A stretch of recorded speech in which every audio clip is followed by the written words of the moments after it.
এবার ভোটে ফ্যাক্টর মহিলা ভোটার, এর প্রভাব দারুণভাবে পড়বে বাংলা জুড়ে, এমনটাই আশঙ্কা একাংশের। মূলত বাংলার সব মহিলাই যাতে হাত খরচের টাকা পেতে পারেন সেই জন্য লক্ষ্মীর ভান্ডার প্রকল্প চালু করেছে রাজ্য সরকার।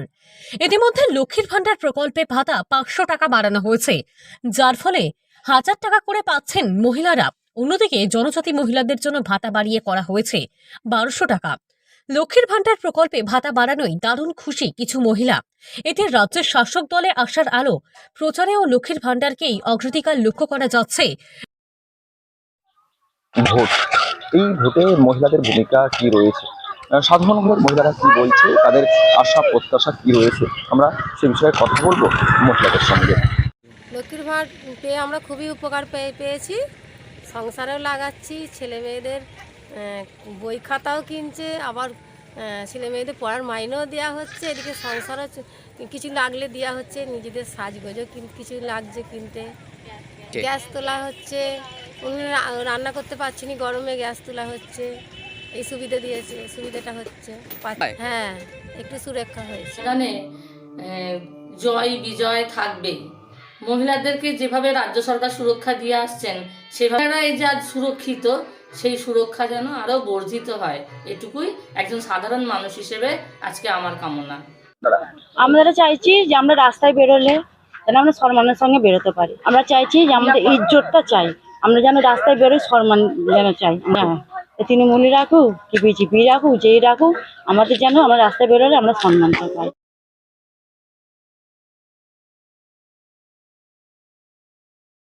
রাজ্যের বিভিন্ন প্রান্তে, তবে অন্যদিকে কিছু অংশের মহিলারা মনে করছেন 1000 টাকা বা 1200 টাকা পাওয়ার থেকে ভালো কর্মসংস্থান হোক। একাংশের মহিলা রাজ্য সরকারের লক্ষ্মীর ভান্ডার পেয়ে আনন্দে আত্মহারা, তো অন্য অংশের মহিলারা মনে করছেন এই সামান্য অনুদানের থেকে বেশি প্রয়োজন জিনিসপত্রের দাম নিয়ন্ত্রণ হওয়া এবং সব মানুষের হাতে কাজ পাওয়া। উভয় দিক গুরুত্ব রেখে এই ভোটে মহিলাদের অংশগ্রহণ কতটা প্রভাব পড়বে তা বলবে ভোট বাক্সে। ঝগড়া ঝামেলা সব অশান্তি চাই না। হ্যাঁ, লক্ষ্মীর ভান্ডার 1500 টাকা আমাদের চাই না, আমাদের চাই জিনিসপত্রের দাম কমুক, আমাদের স্বামীদের কাজ বাগ, তারা যেন রোজগার বাড়ে, সেইটাই চাই।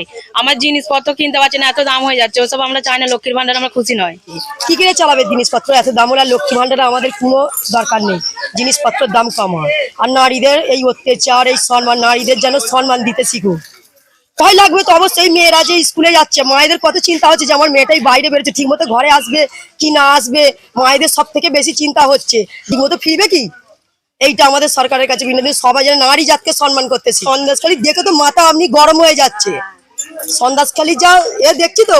এই ভোটে কি চাইছে? এই ভোটে আমরা সবসময় শান্তি শৃঙ্খলা এইসব চাই, আর মোদী সরকার যেন এই ভোটে জয়ী হয়, সবসময় যেন মোদী সরকার আমাদের পাশে থাকে, আছে এখনো যেন থাকে। এই ভোটে কি আশা করছেন? আশা করছি আমার মোদী যেন চাই, মোদী ভোটে যেন যেতে পারে শান্তি ভাবে, যেন কোনো ঝামেলা, যেন কোনো পুলিশ বলে কোনো কিছুতে যেন ঝামেলা না হয়। ভোটে শান্তি চাইছেন? হ্যাঁ, শান্তি ভাবে চাই। মোদী এলে আমরা জীবন পাবো। ওটা কি, ও তো নিজের নারী, ও কি করে এরকম সর্বনাশটা করছে? হ্যাঁ, সন্দেশকারীর ব্যাপারটা দেখেছো তো। এবারে লোকসভা নির্বাচনে তৃণমূলের তুরুপের তাস হয়ে উঠেছে লক্ষ্মীর ভান্ডার। শহর থেকে গ্রাম প্রায় সর্বত্রই বিশেষ করে মহিলাদের প্রভাবিত করেছে লক্ষ্মীর ভান্ডার। অনেক ক্ষেত্রেই দেখা যাচ্ছে এই টাকা শুধু মহিলাদের হাত খরচের মধ্যেই সীমাবদ্ধ থাকছে না, সংসার চালানোর ক্ষেত্রেও তা গুরুত্বপূর্ণ ভূমিকা নিচ্ছে। যদিও এর পাল্টা বিজেপির তরফে আরো বেশি টাকা ও বামেদের পক্ষ থেকে কর্মসংস্থানের কথা বলছেন। আর সেক্ষেত্রে কিছু মহিলারা মনে করছেন মাসে 1000 বা 1200 টাকা পাওয়ার থেকে ভালো কর্মসংস্থান হোক। হাওড়া থেকে রাকেশ মাইতির রিপোর্ট, লোকাল 18 বাংলা।